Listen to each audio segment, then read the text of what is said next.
Hello बच्चों, कैसे हो? आज के वीडियो में बच्चों मैं आपको क्लास 10th का जो अपना अगस्त 2025 में जो सेट 1 का एग्जाम हुआ है उसका सॉल्यूशन करवाने जा रही हूँ। वैसे हर बार वैसे हर बार ये पेपर अपना 40 मार्क्स का आता था, बट इस बार समहाउ 20 का कर दिया है। डजेंट मैटर, हमें तो आसान ही पड़ा है। तो जल्दी से देखते हैं। 45 मिनट्स का आपका पेपर था, 20 मार्क्स का था। 1 से लेकर 6 तक क्वेश्चन एक एक नंबर के थे। 7वें क्वेश्चन के 2 नंबर थे। 8वां क्वेश्चन 3 नंबर का था और 9वां क्वेश्चन 5 नंबर का और 10th क्वेश्चन के 4 नंबर थे। तो सबसे पहले हम अपना सेक्शन ए देखते हैं, जिसमें 1 मार्क के क्वेश्चंस हम सॉल्व करने जा रहे हैं। तो पहले हम सॉल्व करते हैं सेक्शन ए। तो बच्चे ये है क्वेश्चन नंबर 1, 12 और 20 का HCF ज्ञात कीजिए। Find the HCF of 12 and 20, 12 और 20 का HCF ज्ञात करना है। बिल्कुल सिंपल सा क्वेश्चन है। 12 के फैक्टर कर लो, 2 दूनी 4, 4 तिये 12, 2 2 जा 4, 3 जा 12। 20 के करो तो 2 दूनी 4 और 4 5 20। अब इन दोनों में मैच क्या कर रहा है वो देख लो। तो 2 से तो ये 2 मैच कर गया और इस 2 से ये 2 मैच कर गया। तो जो हमारा HCF है 12 का और 20 का, वो क्या आ जाएगा, 2 इंटू 2 यानी कि 4। और ये हमारा ऑप्शन नंबर सी है। ठीक है, ये सी ऑप्शन करेक्ट आ जाएगा। अब देखते हैं बच्चे, अब देखते हैं क्वेश्चन नंबर 2। बहुपद ए एक्स की 2 जमा बी एक्स जमा सी के अधिकतम शून्यक होंगे। Maximum number of zeros of this polynomial, 2 होंगे। क्वाड्रेटिक पोलिनोमियल है ना। ये एक मिनट, यहाँ क्वेश्चन नंबर 1 था, अब है क्वेश्चन नंबर 2। भाई क्वाड्रेटिक पोलिनोमियल है, द्विघात बहुपद है, तो अधिक से अधिक कितने शून्यक होंगे, 2 ही शून्यक होंगे। खत्म, बहुत ही आसान था। तीसरा देखिए, निम्नलिखित में से किन केंद्रीय प्रवृत्ति के माप को ज्ञात करने के लिए संचयी बारंबारता बनाई जाती है। Which of the following is determined by constructing a cumulative frequency table. तो बहुत ही वर्बल सा क्वेश्चन है। क्यूमुलेटिव फ्रीक्वेंसी यानी CF किस में बनाई जाती है, माध्यक में। तो हमारा सीधा सा आंसर आ जाएगा माध्यक या फिर मीडियन। पता है कई बार क्या होता है, हम क्वेश्चन को ही ध्यान से नहीं पढ़ते, हमें यूँ लगता है कि भाई ये तो बड़ा मुश्किल सा है, जबकि ऐसा कुछ नहीं होता है। बस आपने ध्यान देना है कि संचयी बारंबारता बनाई जाती है। क्यूमुलेटिव फ्रीक्वेंसी टेबल तो माध्यक में बनाई जाती है, डी ऑप्शन। चौथे पर आ जाओ। समीकरण a1x plus b1y plus c1 is equal to 0, a2x plus b2y plus c2 is equal to 0 में यदि a1 by a2 b1 by b2 c1 by c2 बराबर है, ये इंग्लिश में है। If in these linear equations these ratios are equal. ध्यान देना है कि अगर a1 बाई a2 और b1 बाई b2 और c1 बाई c2 इक्वल है, सब इक्वल है, तो लाइंस को इंसिडेंट हो जाती हैं, संपाती रेखाएं हो जाती हैं। तो ये पूछ रहा है कैसी रेखाएं होंगी, तो आप लिख दो संपाती। और इंग्लिश मीडियम वाले बच्चों ने लिख देना था को इंसिडेंट लाइंस। सिंपल, बहुत ही आसान और छोटा सा नन्हा सा पेपर है ना। इससे बड़ा आना चाहिए था वैसे तो। पांचवा देखो, असंभव घटना की प्रायिकता, the probability of impossible event, तो 0 आ जाएगी। बिल्कुल, जो पॉसिबल ही नहीं है उसकी प्रोबेबिलिटी 0 होती है। और 6th पर आ जाइए, जो कि असर्शन रीजन है। इसमें हमें असर्शन और रीजन को चेक करना होता है कि कौन सा ट्रू है और कौन सा फॉल्स है। हिंदी में देखें तो इस द्विघात समीकरण के मूल वास्तविक और असमान है। The roots of this quadratic equation is real and unequal. Check कर लेते हैं, ए ले लेते हैं। ए है x square plus 3x plus 2 is equal to 0। मध्य पद को तोड़ लो, x square plus 2x plus x plus 2 is equal to 0। और जब आप इसके फैक्टर्स करोगे तो x plus 1 into x plus 2 is equal to 0 आ जाएगा। तो x की एक वैल्यू -1 आएगी और एक वैल्यू -2 आ जाएगी, जो कि अलग अलग है, रियल है और अनइक्वल है। तो ये तो हमारा जो है वो असर्शन ट्रू हो जाएगा, सत्य है। असर्शन ट्रू है। इतना सारा करना नहीं था पेपर में, मैं तो सिर्फ डिटेलिंग के लिए आपको समझा रही हूँ। दूसरे पर आ जाओ, किसी भी समीकरण के मूल वास्तविक और असमान होते हैं यदि बी स्क्वेयर माइनस 4ac 0 से बड़ा हो, बिल्कुल सही है। The roots of equation is real and unequal if B square minus 4ac greater than 0, बिल्कुल सही है। हम इस क्वेश्चन को बी स्क्वेयर माइनस 4ac से भी कर सकते थे। देखिए यहाँ पर ए असर्शन को ले लेते हैं, ए 1 है, बी 3 है और सी 2 है और डी यानी कि बी स्क्वेयर माइनस 4ac अगर आप निकालते हो तो 3 square minus 4 into 1 into 2 9 minus 8 1 यानी 0 से ग्रेटर आ गया। इसका मतलब इसके रूट्स रियल एंड डिस्टिंक्ट है, मतलब वास्तविक है और असमान है। अब आ जाओ अपना रीजन पर, तो रीजन भी हमारा सत्य है, ट्रू है, क्योंकि जब तक डिस्क्रिमिनेंट पॉजिटिव नहीं होगा तब तक रूट्स जो है रियल और अनइक्वल नहीं होंगे। तो हमारा जो है पहले वाला भी सत्य आ गया, दूसरा भी सत्य आ गया और कारण अभिकथन की व्याख्या कर रहा, reason is explaining the assertion, तो ऑप्शन ए करेक्ट आ जाएगा। ध्यान देंगे सिक्स्थ क्वेश्चन का ए ऑप्शन हमारा आंसर आ जाएगा कि असर्शन भी सही है, रीजन भी सही है और रीजन असर्शन को एक्सप्लेन कर रहा है। तो ये आपके एक एक नंबर के क्वेश्चन थे। सेक्शन ए था, देखो इसका जो असर्शन था मैंने डायरेक्ट रूट निकाल के दिखा दिया, फिर मैंने डिस्क्रिमिनेंट भी दिखा दिया, दोनों ही सही हैं, दोनों ही सही है। रूट मिल गए तो बात प्रूव हो गई कि yes the roots are real and distinct, understand my point. और इस रिजल्ट से तो रियल एंड डिस्टिंक्ट आने ही आने थे, तो आपने तो जस्ट चेक करना था, किसी भी तरीके से चेक कर सकते थे। अब हम चलते हैं सेक्शन बी पर, जिसमें मात्र एक क्वेश्चन है, पहले 3 क्वेश्चन होने थे लेकिन ये क्वेश्चन बहुत से बच्चों की फिरकी ले गया। समझ रहे हो ना मेरी बात को?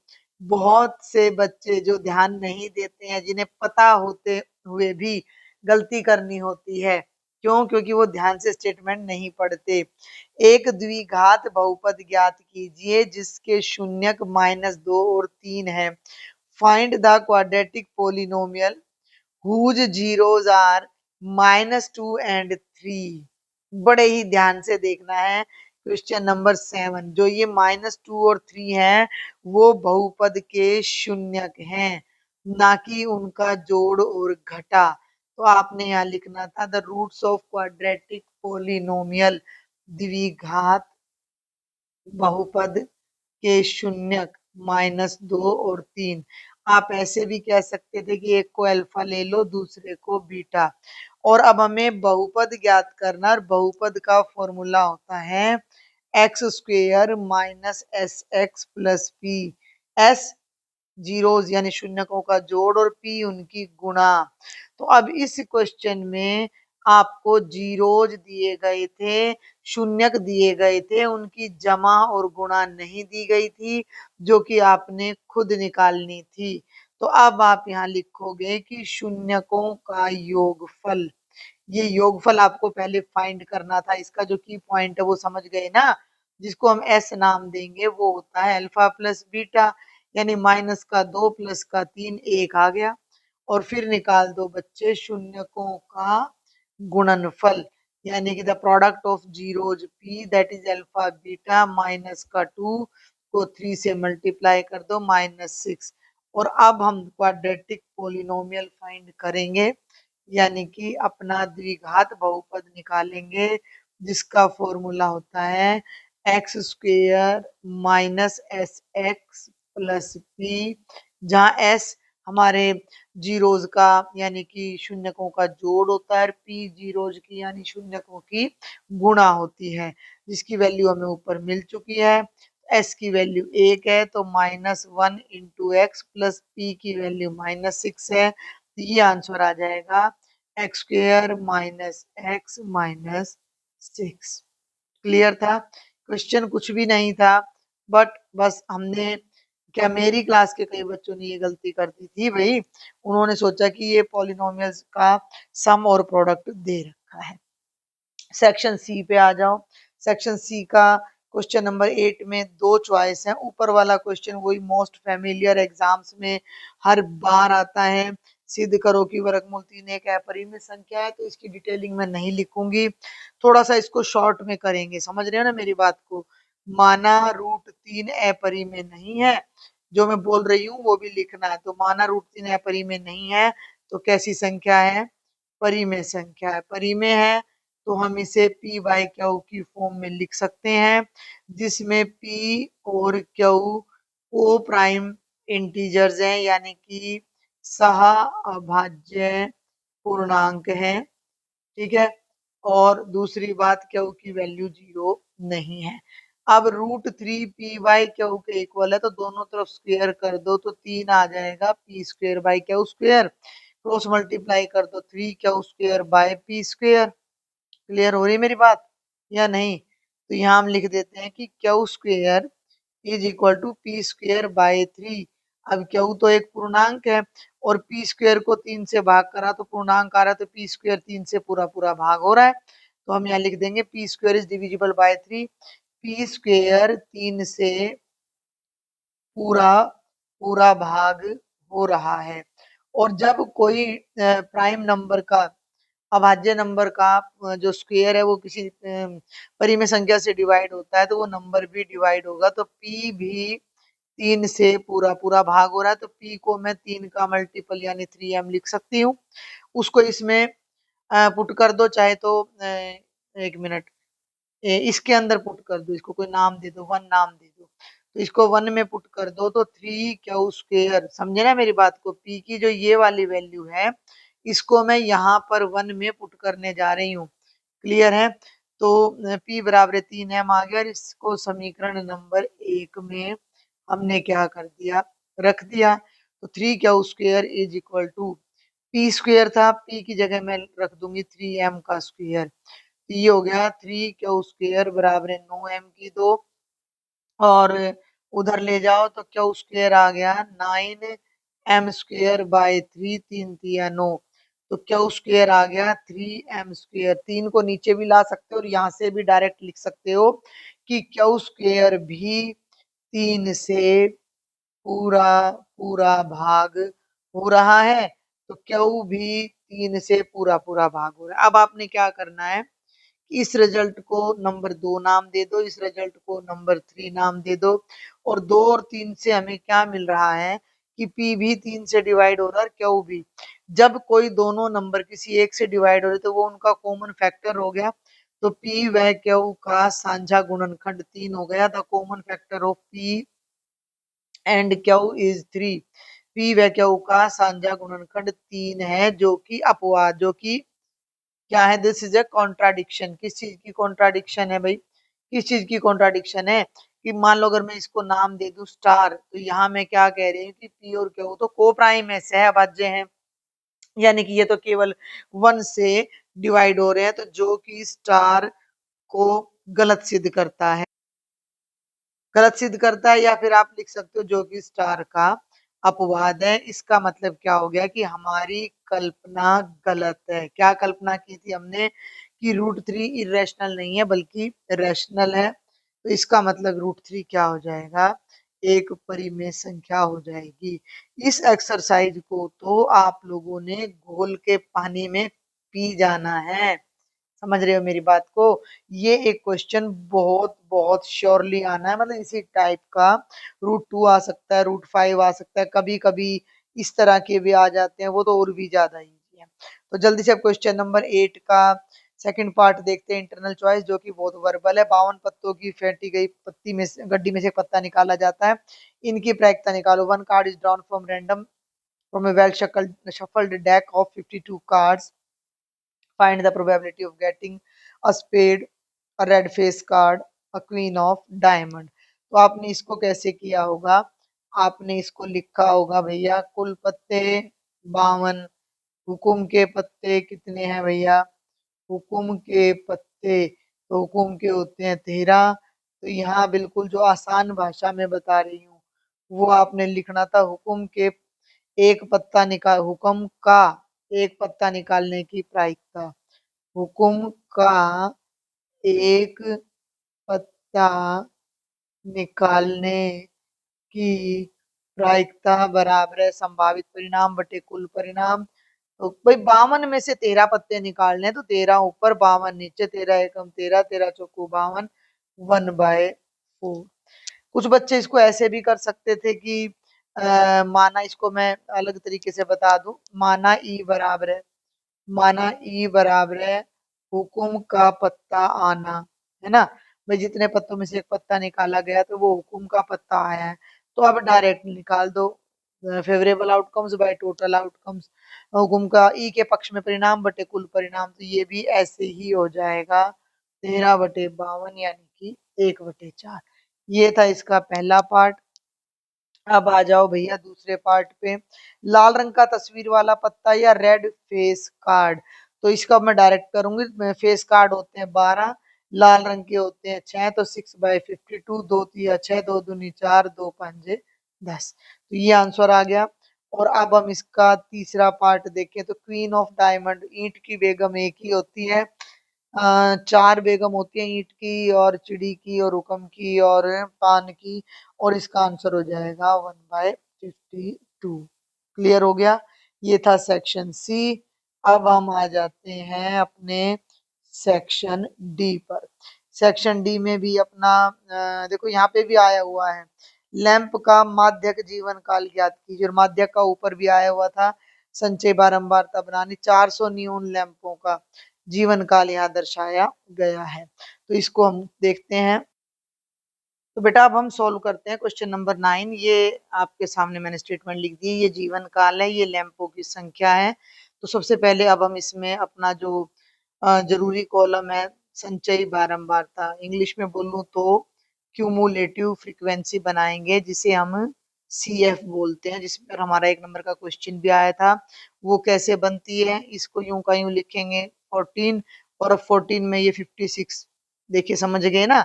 इसमें इसको जोड़ देंगे, जो आंसर आएगा उसमें अगले को, उसमें अगले को, ऐसे ये प्रोसेस हमारा चलता रहेगा।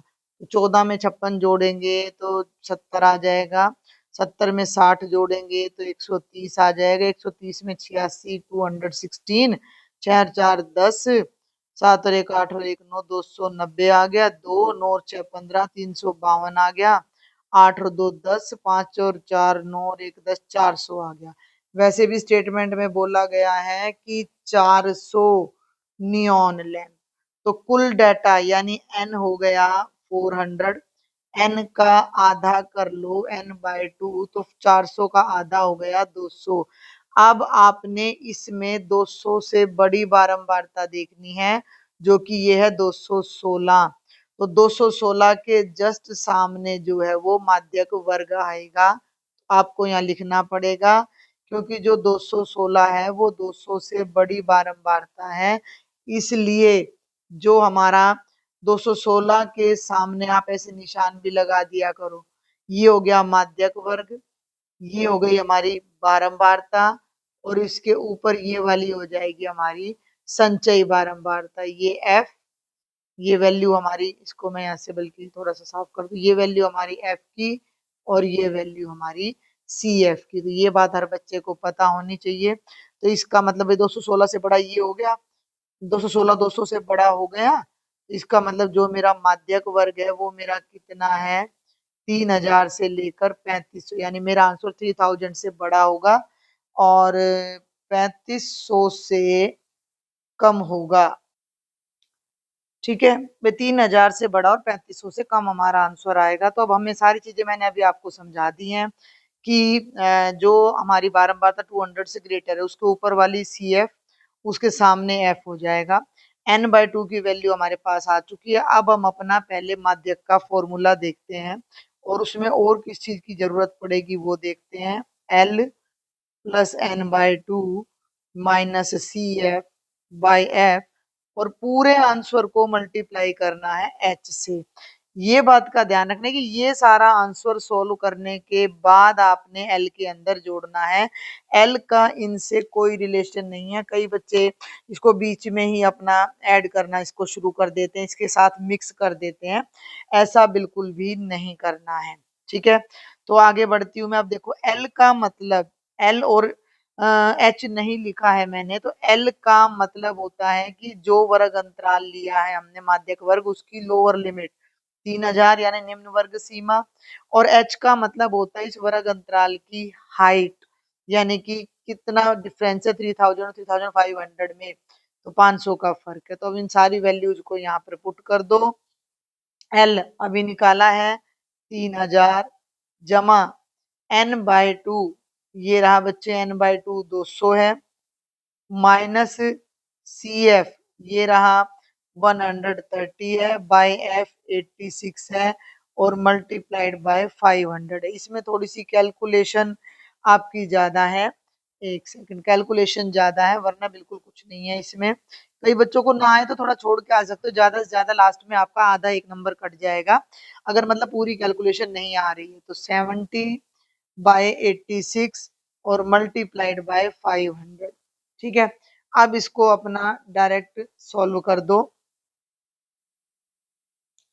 आप चाहें तो अपना कट भी कर सकते हैं, मान लो यहाँ पर आप कट कर दीजिए, 2 3 6 2 5 10, 2 चौके 8 और 2 3 6, तो ये आ गया बच्चे 3000। 35 को 5 से करो, 5 5 25, 5 3 15 और 2 17,500/43। समझ गए ना? एक बार दोबारा लिख देती हूँ, यहाँ लिख देती हूँ, 3000 प्लस 17,500/43, ये आ जाएगा हमारा। अब इसको सॉल्व करने के दो तरीके हैं, एक तरीका है एलसीएम लो, दूसरा तरीका क्या है कि ये डिवाइड कर लो, जो कि ज्यादा आसान पड़ेगा।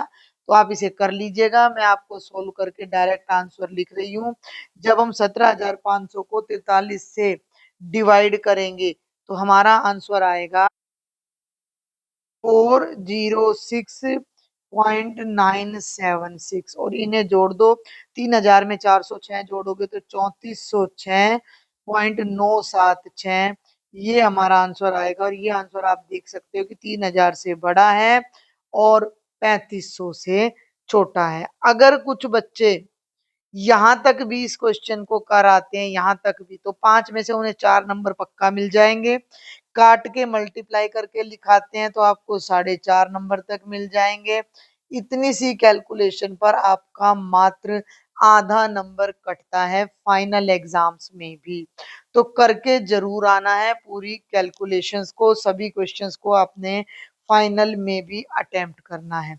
और अब आ जाओ इसकी इंटरनल चॉइस पर, जो कि बहुत सिंपल है, मोस्ट रिपीटेड क्वेश्चन है, हरियाणा बोर्ड के पेपर्स में बहुत बार आपको मिलेगा। दो क्रमागत धनात्मक पूर्णांक ज्ञात कीजिए जिनके वर्गों का योग 365 है। Find two consecutive positive integers sum of whose squares is 365। ध्यान देना है, इसी में से बता दूंगी। क्रमागत माने जो एक के बाद एक आए, यानी कि अगर एक नंबर x लिया है तो दूसरा x+1 लेना है, हो गया। धनात्मक यानी आंसर पॉजिटिव आना चाहिए। इनके वर्गों का योग, तो मैं डायरेक्ट कर रही हूँ, पहले का वर्ग यानी x का स्क्वायर, दूसरे का वर्ग यानी x+1 का स्क्वायर, और उनका जोड़। समझे ना भाई? पहले वाले का स्क्वायर करो, फिर एक मिनट, दूसरे वाले का स्क्वायर करो और दोनों को जोड़ दो। जोड़कर स्क्वायर नहीं करना है, अगर हम जोड़कर स्क्वायर करते हैं तो वो कुछ ऐसे हो जाएगा, ऐसा नहीं करना। समझ गए ना? फर्स्ट नंबर का स्क्वायर अलग करना है, सेकंड का अलग, 365। अब ये तो डायरेक्ट ओपन हो जाएगा, एक्स स्क्वायर लिख दिया। और इसको ओपन करने के लिए आपको एक आइडेंटिटी, एक क्या 3 4 आइडेंटिटीज है जो बार बार आपके मैथ्स में यूज होती हैं, तो आपको याद होनी चाहिए। a+b² a square plus b square plus 2ab। तो इसको अब मैं ओपन करने जा रही हूँ, x² प्लस 1 का square 1 plus 2x is equal to 365।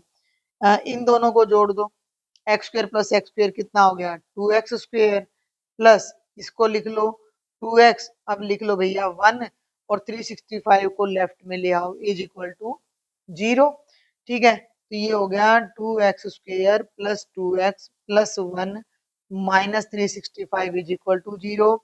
2x² plus 2x, 1 में से 365 माइनस करो, या फिर अपना 365 में से 1 को माइनस करो, तो ये हो जाएगा -364 इज इक्वल टू 0।